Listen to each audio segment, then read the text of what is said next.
Yo, what's up guys, it's King Sean here, back with another video, and in today's video I'll be breaking down all of the undrafted free agents the Commanders signed after the draft for the past 2 to 3 days. I think we signed about 12 to 15 undrafted free agents, so I will break down all of those guys. So if you guys are new to my channel, leave a like down below, subscribe, turn on notifications on the road to 2K subs. So if you could hit that sub button, I'd really appreciate it. And with that out of the way, let's get straight into the video. Alright, so here's a list of all 12 guys we signed. I'm pretty sure this is 12. We've also invited some guys in for rookie minicamp, but I probably won't break those down. I'll probably make a post about those guys. But starting with Casmir Allen, and I'll probably break down probably 3 or 4 guys mainly, and then I'll just run down the list of everybody else. Starting with Casmir Allen. Casmir Allen out of UCLA. He played wide receiver and mostly kick returner. He didn't punt return at all at UCLA, but he is a very explosive punt returner. I mean not punt returner, kick returner out of UCLA. He can play both wide receiver and running back, so he's pretty versatile. He's 5'9", 175 pounds. Gonna real quick look at his receiving stats. This past season, 2022, he had 49 receptions, 403 yards, 2 touchdowns. In 2021, he had 255 yards and 4 touchdowns along with 17 receptions. And on the ground in 2021, 8 carries, 93 yards, 1 touchdown. In 2022, 15 carries, 203 yards, and 2 touchdowns. I was actually watching some highlights on him. He had this one 75-yard, 80-yard touchdown. I'm pretty sure, yeah, it was on the ground. So that is pretty impressive. Right here, his his kick return yards stats. In 2021, he only did 2 seasons where he actually returned kicks, 2021, 2022. This past season, 2022, he had 18 kick returns for 402 yards, his longest being 43 yards. And in 2021, 22 kick returns, 612 yards, and 1 touchdown. That 1 touchdown came on a 100-yard kick return, which is very impressive because our current kick returner / punt returner is Dax Milne, and we all know who Dax like. Dax Milne, he doesn't bumble the ball, and that's one problem I'll give Dax Milne. He can catch the ball. The thing is, he doesn't do anything after he catches the ball. He goes for like maybe 5 yards, 10 yards max, maybe 5 after he gets the ball. At least on punt returns. On kick returns, he gets like 20 yards. But we just do not have an explosive kick returner, punt returner back there. The most explosive kick / punt returner we've had in the last decade, you could say, it was Steven Sims. Steven Sims was a very solid punt returner for us as well as kick returner. The only problem with Steven Sims is that he just had problems, catching the ball. So especially on punt returns, especially on punts. So that was the problem with Steven Sims. So if we can get a guy that is explosive after getting the ball, and can actually like catch the ball, then that'd be perfect. And I think Casmir Allen would be perfect for that. He has a really good chance of making the team, and as well as another receiver I'm about to talk about in just a moment. Mitchell Tinsley up next, wide receiver out of Penn State, and his stats are very impressive. When you look at his 2021 stats, now he played at Western Kentucky from 2020 to 2021, but then transferred to Penn State before the 2022 season started. This past season, 2022, he had 51 receptions for 577 yards, 5 touchdowns. Not bad, but his 2021 season was amazing. 87 receptions, 1,400 yards, 14 touchdowns, 16.1 yards per catch. That is absolutely insane. Like, if he was a sophomore then, so he couldn't have declared for the draft, but if he could have, he possibly maybe could have gone in some early rounds, maybe like the mid rounds, 3rd or 4th round.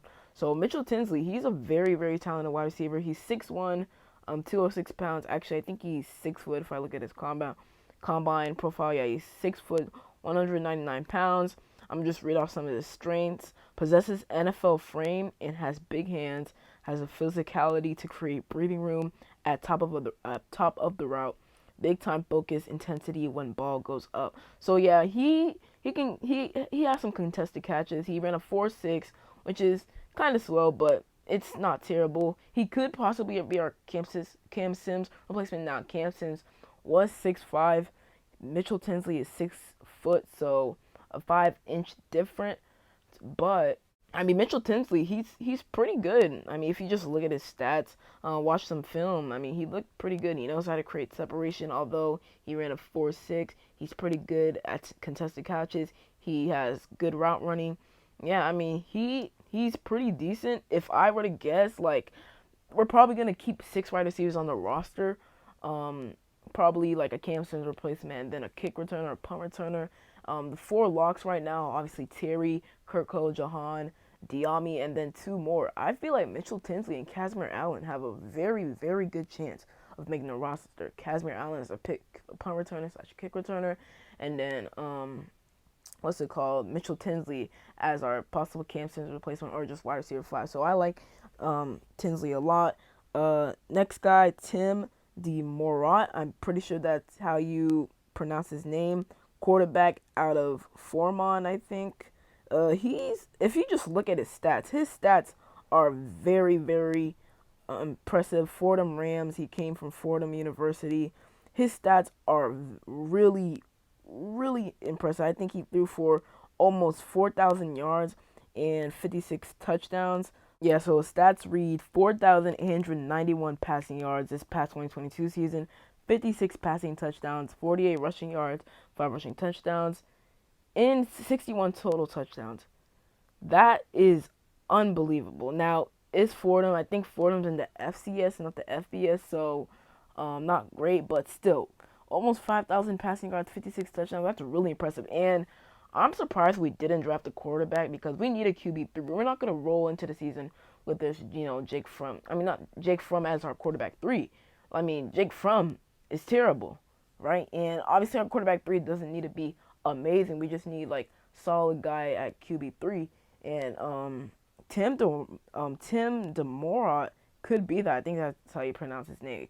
Forgive me if I'm pronouncing his name wrong, but he could be our quarterback 3. It is very, very possible for him to be our quarterback 3 behind, obviously, Jacoby Brissett and Sam Howell. Sam Howell projected to start. Jacoby Brissett expected to be his backup, and then Tim DeMorat, if he makes a roster, will be our QB3 behind Jacoby Brissett. So I like Tim DeMorat as well. Other guys, Xavier Henderson, he's a pretty good safety. Mason Brooks, Joshua Pryor, Jalen Sample. I'm pretty sure he came from Minnesota State. That's the same college Adam Thielen went to. Now with Panther. Kendall Smith. Pretty sure he went to Minnesota. I could be wrong though. DJ Sturgis. Obviously mentioned Mitchell Tinsley. Bryson Tremaine. And then Nick Whiteside. So those are all the undrafted free agents, at least reported so far that we've signed. Obviously, we also invited some other undrafted free agents to our rookie minicamp, but haven't officially signed them. So there's that. And yeah, comment down below which undrafted free agent you guys are most excited to watch during the course of the offseason.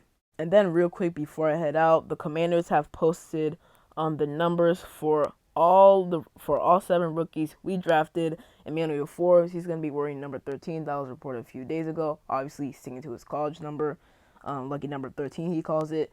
Jartavius Martin wearing number 20. He had to pick another number outside 21 because obviously nobody else will ever wear number 21. Rest in peace to late great Sean Taylor.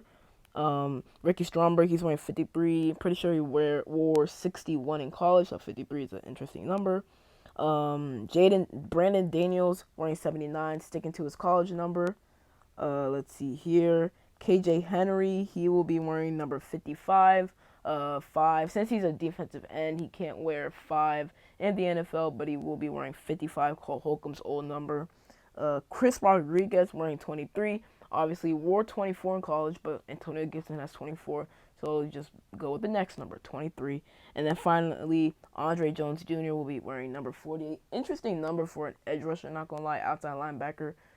Very interesting. Thought he were a number maybe in the 90s or the 50s. 48 is kind of an interesting roster. That numbers kind of tell you stuff, like that player may or may not make the roster. I mean, they're just small, so maybe he does make the roster, maybe not. I mean, he is a 7th round pick, but we will definitely see. So, I mean, that is the end of the video.